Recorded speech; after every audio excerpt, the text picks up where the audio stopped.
between France and China. That's right. It's on the cover today. A state secret between France and China there on Libération. Now, back in October, a deal was made behind closed doors between Beijing and two companies that the French government has high stakes in. So, on the one hand, the nuclear giant Areva and the French utilities company Électricité de France, EDF.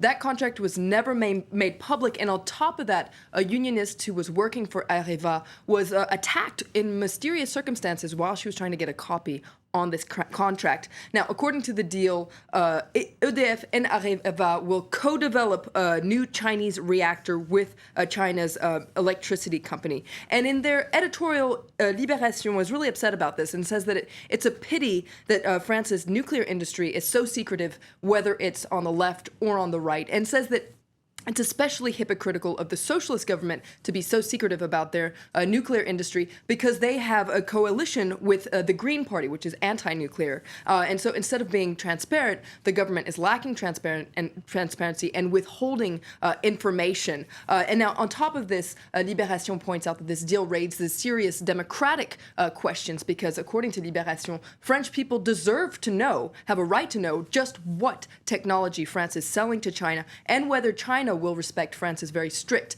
safety regulations. Okay, interesting stuff. Good to have some different stories in the papers. Florence has found another one for us now. Le Monde taking a closer look at a story that's been getting quite a bit of attention here, in fact. It's the plight of Afghan nationals who helped French soldiers during military operations in Afghanistan. That's right. As France is withdrawing its final troops from Afghanistan, there's the sensitive question of what's going to happen to the Afghans that helped them while they were there. So whether they were cooks or people who did the cleaning or even people who interpreted for French soldiers. Now, all of them are going to get financial compensation, according to Le Monde. But in some cases, their security, their safety has been compromised because they helped the French. And in those cases, some of them will be granted asylum here in France. And especially, that's the case for interpreters. Now, this is a very touchy subject here in France, and it's taken a lot of time for this to get unblocked. And it was François Hollande, the president himself, who took a very strong stance on this, went against what his government was recommending, and said that the number of people that would be granted asylum in France would actually be larger than it was initially reported. So it turns out that it'll be between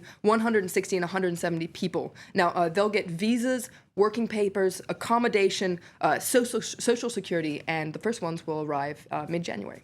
Okay. Now, we've also got unemployment figures out here in France today. You pulled out a piece from Le Parisien, haven't you, taking a closer look at those who don't appear in the official statistics. That's right. Le Parisien says there are hundreds and thousands of them, and it calls them these chômeurs invisibles, the invisible unemployed. So they're people who either haven't signed up on the official unemployment lists or who have been removed from the list, and so they don't appear in official figures. Now, officially, there are 5 million unemployed people in France. Now, if you add these, what they call these ghost unemployed, and people who work part-time, who wish to work full-time, the actual unemployment figure is closer to 9 million.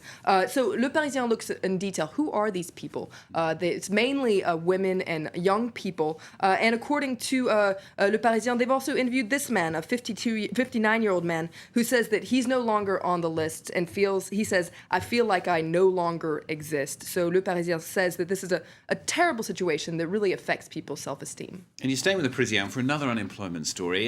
This time it's in the US, but it's a little bit unusual. It's unusual. She was fired because she was too sexy. This is in the Parisien today.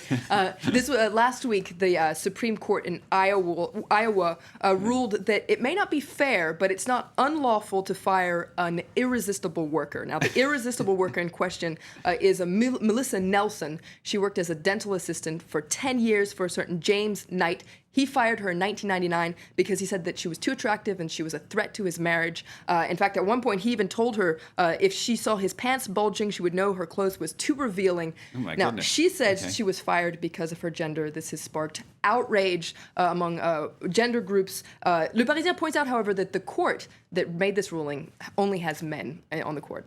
Okay, incredible story. Florence, so she'll make no comment just in case. Thanks very much. That's Florence with the French Press Review.